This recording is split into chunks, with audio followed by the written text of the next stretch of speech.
if the government wants to control Gundas, Yes. according to me, our police are competent enough to control them.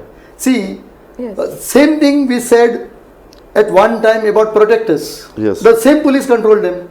Same police controlled crime for a long time. But today, if we find that the police are unable to control, I believe that the police do not have a free hand. One. Yes. And number two, if they take action, the police will be hauled up for taking action.